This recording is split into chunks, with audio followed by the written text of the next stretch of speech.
Bulletin में सबसे पहले आपको खबर दें, भारत के साबिक वजीर दाखिला चिदम्बरम ने पहलगाम वाक़े में पाकिस्तान को क्लीन चिट दे दी है। भारतीय टीवी को इंटरव्यू में कहा है कि पहलगाम हमले में पाकिस्तान के मुलव्विस होने का कोई सबूत नहीं है। आपने ये क्यों समझ लिया कि हमलावर पाकिस्तान से आए? वो दाखिली अस्करियत पसंद भी हो सकते हैं। भारतीय हुकूमत क्यों नहीं बता रही कि नेशनल इन्वेस्टिगेशन एजेंसी ने अब तक इस मामले में क्या तहकीकात की हैं? रावलपिंडी में जरगे के हुक्म पर कत्ल की गई शादीशुदा खातून की कब्र कुशाई जारी है। मौत से मुतालिक हक़ाइक जानने के लिए अदालती हुक्म पर पोस्टमार्टम करवाया जाएगा। CPO रावलपिंडी का कहना है कि 17 जुलाई को कत्ल करके खातून को उसी रात दफनाया गया और कब्र का निशान मिटा दिया।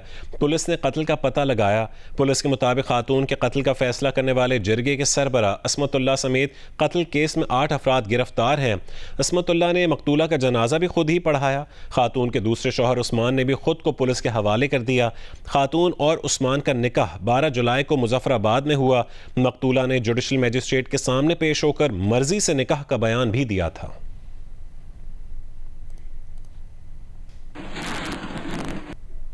Welcome back. गिलगित बल्तिस्तान में आने वाले हालिया सैलाब से अब तक 10 अफराद जाँ बहक हो चुके हैं। सिर्फ दियामर में बाबूसर से 7 अफराद की लाशें निकाली जा चुकी हैं। सैलाब में एक और फैमिली के लापता होने की इत्तला है। तर्जुमान GB के मुताबिक लापता होने वालों में लियाकत, अहलिया शबाना और उनके 4 बच्चे भी शामिल हैं। शाहराह बाबूसर पर निजी TV चैनल की एंकर पर्सन शबाना लियाकत का पर्स मिल गया। ऐनी शाहिदीन के मुताबिक 10 से 15 सयाह शाहराह बाबूसर में सैलाबी रैलों में बह गए थे। लापता सयाहों की तलाश के लिए सुराग रसां कुत्तों और ड्रोन की मदद ली जा रही है। शाहराह कराकरम हर किस्म की ट्रैफिक के लिए बहाल है, जबकि थक बाबूसर शाहराह अब तक बंद है, जिसकी बहाली का काम जारी है।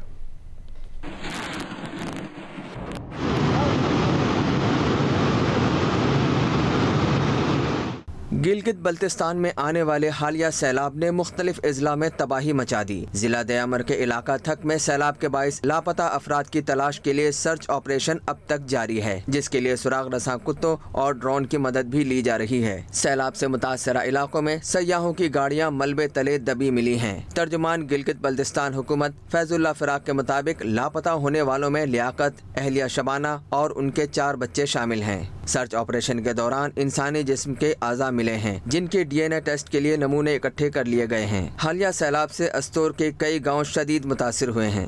राब्ता पुल, सड़कें, वाटर चैनल, फसलें और बागात शदीद मुतासिर हुए। गांव बोलन में सैलाब में बहकर एक खातून भी जाँ बहक हो गई। हमारा इतना नुकसान हुआ है, हमारी 100 कनाल के करीब ज़मीन थी, वो सारी की सारी तबाह हो चुकी है। इसमें फसलें थी, हमारे मवेशी खाने थे, सारे तबाह हो गए। लेकिन सबसे हमें बड़ा अफसोस ये हमारे सर का साया, हमारी अम्मी हमसे छीन गई है। आप सब देख सकते हैं कितनी तबाही फैलाई हुई है इस सैलाब ने, लेकिन कोई पूछाई नहीं हुई है। हुकूमत तो आवाम की हिफाजत के लिए, आवाम के हौसला बढ़ाने के लिए होती है, लेकिन कोई ऐसी हमें वो दिखाई नहीं दे रही है।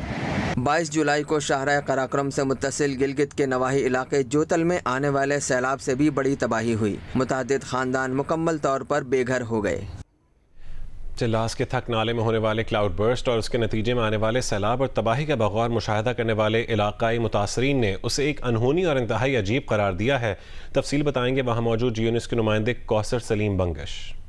थक नाला में सोमवार के रोज आने वाले क्लाउड बर्स्ट और सैलाबी सूरत हाल के हवाले से यहाँ के लोगों से जब हमने बात की, उन्होंने कुछ अजीब तरीके के ख्यालात का इजहार किया कि इस दफ़ा जब क्लाउड बर्स्ट हुआ है तो आसमान से बिजली की एक लहर आई है जो यहाँ के खुश्क पहाड़ों से जब टकराई है तो पहाड़ों में से उन पहाड़ों में जहाँ पे कोई पानी मौजूद नहीं था, पानी के चश्मे उबल पड़े हैं और एक ही वक्त में चारों तरफ से पानी के सैलाब और पानी के रेले ऊपर से पहाड़ों की चोटियों से नीचे आए हैं और हमारा सब कुछ बहा कर ले गए हैं। अभिजात भाई वो मेरी खबरगिरी के लिए आया था, वो आगे पहाड़ी के उसमें रहता है, कहता है कि हम उस पहाड़ी से इस साइड में हम रहते हैं, आसमान से कोई बिजली का इतना बड़ा एक शोला है ऊपर से आके, उसका पिछला सिरा आसमान में था, अगला सिरा आके खुश्क पहाड़ी है हमारे सामने, उसमें लग गया। लगने के बाद नीचे से पूरा एक दरिया निकल गया, सैलाब बन गया। उसके बाद 24 घंटे गुजरने के बाद सैलाब खत्म हुई।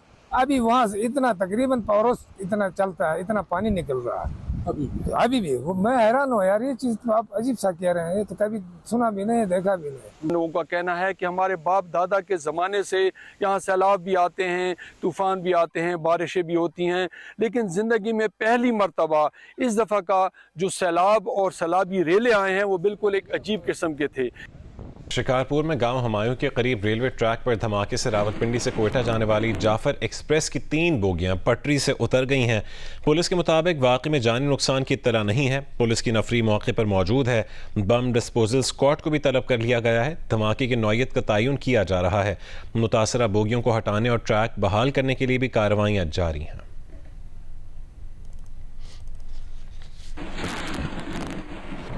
तर्जुमान गिलगित बल्तिस्तान फैजुल्ला फिराक का कहना है कि सैलाब से मुतासरा बाबूसर नारायण शाहरा 1 हफ्ते बाद बहाल कर दी गई है। शाहरा बाबूसर को यकतरफा ट्रैफिक के लिए खोल दिया गया है। मुसाफिर मोहतात अंदाजे और गैर ज़रूरी सफ़र से इज्तनाब करें। चिल्लास थक नाले में सैलाब से 10 अफराद जाँ बहक हो गए थे।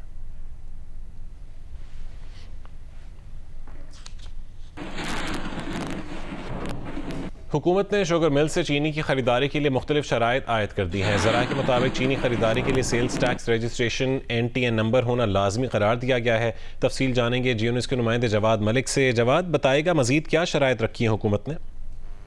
जी बिल्कुल, जब चीनी वाफर थी, चीनी मौजूद थी और सट्टा हो रहा था, स्मगलिंग हो रही थी और वारे न्यारे थे, शुगर मिलों के भी वारे न्यारे थे, डीलर्स के भी वारे न्यारे थे और साथ दुकानदारों के भी वारे न्यारे थे, लेकिन जो पिस रहा था वो सिर्फ एक आम सारिफ था।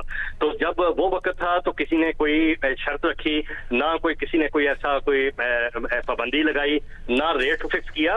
और अब जब हाथ से चीज निकल चुकी है, यानी इन्होंने चीनी बाहर कर दी वजारत पैदावार ने गलत आदाद-ओ-शुमार देकर, तो अब ये शर्तें रख रहे हैं। उनको कह रहे हैं कि NTN नंबर जमा कराएं, सेल टैक्स रिटर्न दें, अपने परफॉर्मे दें और उसके साथ ऑनलाइन पेश की कीमत अदा करें, यानी उसका ऑनलाइन रिकॉर्ड दिया जाए। तो ये सारी ऐसी शराइत है जिसे डीलर्स ने मानने से इनकार कर दिया है। डीलर ने इनको वादे जवाब दे दिया है कि हम ये शराइत नहीं मानेंगे। चीनी आपने बेचनी है, गवर्नमेंट ने आपसे लेनी है, आप जाने गवर्नमेंट जाने, हम इसमें नहीं आएंगे। तो आज मार्केट इस वक्त ड्राई हो चुकी है। 185-90 रुपए भी चीनी नहीं मिल रही। कमर्शियल सार्फिन परेशान है। आने वाले दिनों में ये काबू ना पाया तो अपडेट करने के लिए। लाहौर में चीनी की सरकारी निर्ख पर फराहमी मुमकिन नहीं हो सकी। होल सेल के लिए चीनी की सरकारी कीमत फ़ी किलो 165 रुपये और परचून के लिए 173 रुपये है। इक्का दुक्का दुकानदार इंतजामिया के डर से 173 रुपये फ़ी किलो के हिसाब से चीनी बेच रहे हैं। ताहम ज़्यादातर दुकानदारों ने चीनी रखना ही छोड़ दी है। डीलर्स ने भी काम बंद कर दिया है। मज़ीद तफसील इस रिपोर्ट में देखिए। जी बिल्कुल, इस वक्त हम ग्रीन टाउन बाजार में मौजूद हैं और जो चीनी का इशू चल रहा है वो बदस्तूर बरकरार है। बाज़ारों में इस वक्त चीनी की किल्लत है। डीलर्स ने जो लेन देन है वो मुकम्मल तौर पर बंद कर दिया है। और आज जो हमारे डीलर से बात हुई, उनका ये कहना है कि हमें फ्लोर मिल्स वाले 165 रुपये एक्स मिल कीमत पर फ़ी किलो नहीं फराहम कर रहे, तो लिहाजा हमने कारोबार बंद कर दिया है। जब इनका तनाज़ा शुगर मिलों का गवर्नमेंट का तय आ जाएगा, हमें चीनी देंगे तो हम बाजार में दे देंगे। हम 173 रुपये बेच रहे हैं सिर्फ इस वजह से कि ना तो हम जुर्माना बर्दाश्त कर सकते हैं और ना पर्चा बर्दाश्त कर सकते हैं।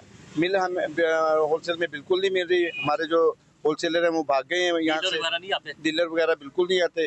जी आपने बात सुनी, जो डीलर्स हैं वो इस वक्त अपना कारोबार बंद करके अपनी मंडी का वो आगे पीछे हो चुके हैं, क्योंकि गवर्नमेंट का आज इजलास है इस्लामाबाद, उससे फैसला होगा, उसके बाद वो बाहर आएंगे। पेशावर में फ़ी किलो चीनी 180 रुपये में फ़रोख्त की जा रही है। तफसील बताएंगी जियो न्यूज़ की नुमाइंदा उरूज शहजाद। जी, पेशावर में चीनी की कीमतों में कमी आई है। गुज़िश्ता एक हफ्ते के दौरान चीनी की फ़ी किलो कीमत में 10 रुपए की कमी आई है। गुज़िश्ता एक हफ्ते के दौरान चीनी मार्केट में 190 रुपए फ़ी किलो के हिसाब से फ़रोख्त की जा रही थी, जो अब 180 रुपए फ़ी किलो के हिसाब से मार्केट में फ़रोख्त हो रही है। मैं यहाँ पे मौजूद हूँ, एक दुकानदार से मालूम करते हैं कि क्या चीनी की कीमत में वाकई कमी आई है और इसमें मज़ीद कितनी कमी आ सकती है। पिछले हफ्ते जो है ना 190 रुपये फ़ी किलो पे रोख्त हो रही थी, अभी जो है ना इस हफ्ते 10 रुपये कमी आई है 180 रुपये किलो के हिसाब से। क्या मज़ीद कमी के चांसेस? हाँ, इंशाल्लाह मज़ीद कमी के चांसेस है। चीनी की कीमतों में कमी हुकूमत की जानिब से चीनी का एक्स मील रेट मुकर्रर करने के बाद हुई है। जी, कराची के शहरी किस कीमत पर चीनी खरीद रहे हैं, बताएंगे रियाज एंडी। देखिए जी, इंतज़ामिया चीनी की कीमत को पकड़ने की कोशिश कर रही है, लेकिन चीनी उनके हाथ से छूटी जा रही है, नहीं आ रही, काबू नहीं आ रही। बिकॉज कीमत को कंट्रोल करना कभी भी हुकूमत का काम नहीं है, ये डिमांड एंड सप्लाई की गेम है, वहीं पे कंट्रोल करने दे। हुआ ये कि हुकूमत ने इससे पहले इंतज़ाम किया था कि 15 जुलाई से एक्स मिल चीनी 165 रुपये में मिलेगी, नहीं मिली। इसके बाद कमिश्नर साहब ने आके ये अरेंजमेंट किया है कि चीनी की होलसेल कीमत 170 रुपये और रिटेल में वो 173 रुपये में बिकेगी, नहीं बिक रही। होलसेल बाज़ार का आज रेट है 174 रुपये और रिटेल के अंदर जो सस्ती तरीन चीनी है वो 180 रुपये है। इंटरनेशनल ट्रेंड भी अगर मैं आपको बताता चलूँ तो इंटरनेशनली साल दर साल चीनी की कीमत 12% कम हुई है, 12% कम हुई है चीनी की कीमत। लेकिन क्या वो पास ऑन हो रही है आवाम को? नहीं हो रही। डॉलर भी जो है वो स्टेबल है, पिछले दिनों कुछ ज़रा स्पाइक थी, वो भी वापस आ रहा है, वो बेनिफिट भी आना चाहिए, लेकिन ये नहीं हो रहा, ये ऊपर ही ऊपर हो रहा है। तो जो इंतज़ाम है, जो सप्लाई चेन है, उसमें कहीं झोल है, उसे ठीक करने की ज़रूरत है। कीमत फिक्स ना करें, ये मशवरा है हुकूमत को, जो माहिरीन है उनका। जी। इस्लामाबाद में अभी तक चीनी की कीमत हुकूमत के मुकर्रर करदा रेट पर नहीं आ सकी है। बेशतर दुकानदार चीनी की फ़रोख्त से इनकार कर रहे हैं। ज़रमीन ज़हरा तफसील बताएंगी। जी बिल्कुल, इस्लामाबाद में भी चीनी की कीमत हुकूमत के मुकर्रर करदा रेट पर अभी तक नहीं आ सकी। अव्वल तो इस्लामाबाद में चीनी दुकानों पर दस्तयाब ही नहीं है और जिन गली मोहल्लों की दुकानों पर दस्तयाब है वहाँ पर चीनी अभी भी मनमानी कीमतों पर फ़रोख्त की जा रही है। कहीं पर 195 रुपये और कहीं पर 200 रुपये तक अभी तक चीनी फ़रोख्त की जा रही है, जबकि इस्लामाबाद की बड़ी मार्केटों से चीनी गायब है या फिर दुकानदार देने से शहरियों को इनकार कर रहे हैं। उनका कहना है कि प्राइस कंट्रोल मजिस्ट्रेट की जानिब से वहाँ पर छापे भी मारे जाते हैं और जो ज़्यादा कीमत पर चीनी फ़रोख्त कर रहा होता है उसको गिरफ्तार भी किया जाता है। लेकिन दुकानदारों का ये कहना है कि हमें पीछे से ही चीनी इतनी महंगी मिल रही है, इस वजह से हम चीनी जो है हुकूमत के मुकर्रर करदा रेट यानी 172 रुपये पर हम फ़रोख्त नहीं कर सकते।